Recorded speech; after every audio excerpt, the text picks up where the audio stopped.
श्री सद्गुरु महाराज की जय। गुरुदेव की सहनशीलता। संत मत सत्संग का प्रमुख केंद्र महर्षि में ही आश्रम कुप्पाहाट भागलपुर में एक प्राचीन गुफा है।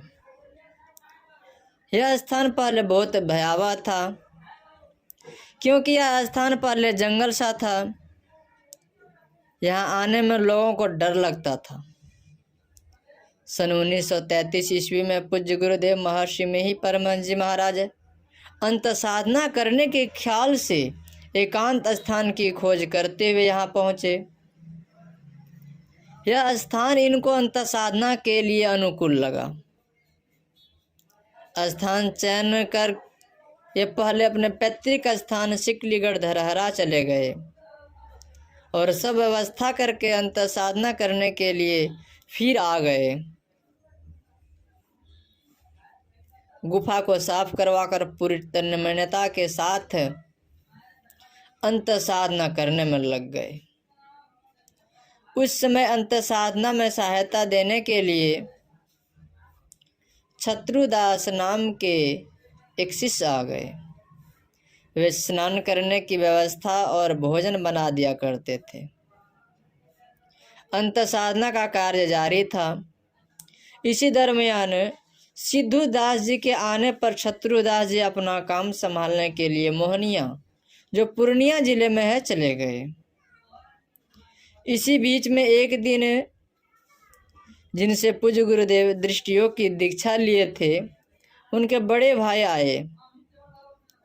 संयोग से पूज्य गुरुदेव गुफा से साधना करके निकले ही थे और साथ में रहने वाले व्यक्ति भोजन बनाने के लिए चूल्हे पर एक बर्तन में पानी दे दिए थे। पानी खौल रहा था। उक्त महाशय आते ही कड़क कर बोले, आपको दीक्षा दी गई है सत्संग प्रचार करने के लिए कि यहाँ बैठकर रहने के लिए? जाइए सत्संग प्रचार कीजिए।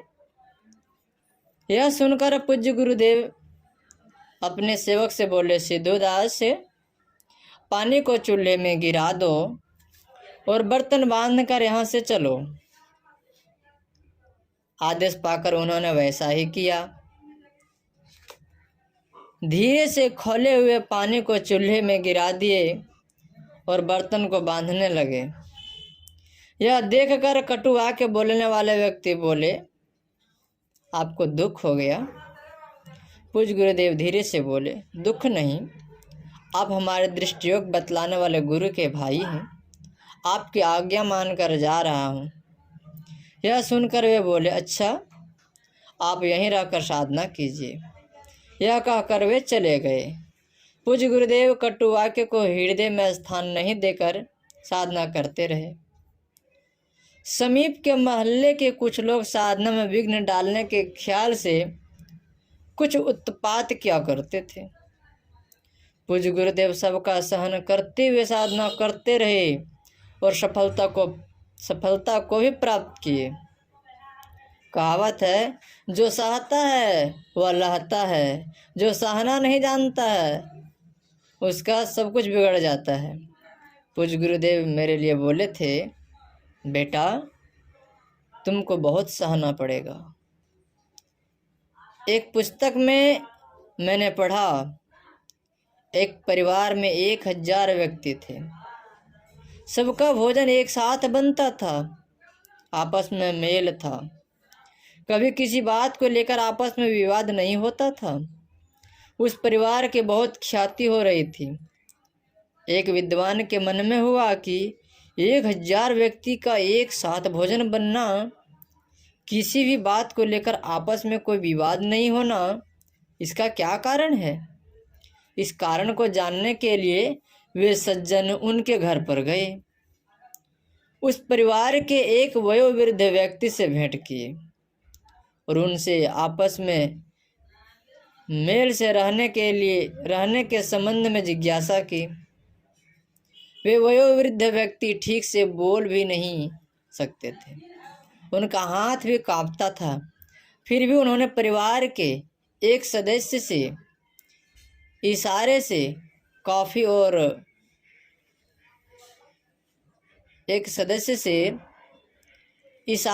कॉपी और कलम मंगवाए और कांपते हुए हाथ से कई पन्नों पर केवल एक ही बात लिखी, सहनशीलता सहनशीलता सहनशीलता।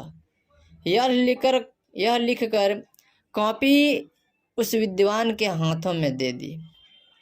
विद्वान ने विनम्रता पूर्वक निवेदन किया, बाबा आपने तो केवल एक ही बात लिखी, सहनशीलता। इस बात को मैंने समझा नहीं। उस वयोवृद्ध व्यक्ति ने कहा, मैंने अपने परिवार के सदस्यों को सहनशीलता अपनाने का उपदेश दिया है। मेरी आज्ञा मानकर सभी सहनशीलता को अपनाएं, यही मेल का कारण है। वे विद्वान यह सुनकर बहुत प्रसन्न हुए। श्री सद्गुरु महाराज की जय। पुस्तक है प्रेरक संत संस्मरण, पूज्य गुरु सेवी स्वामी भगीरथ दास जी महाराज का लिखा हुआ। श्री सद्गुरु महाराज की जय।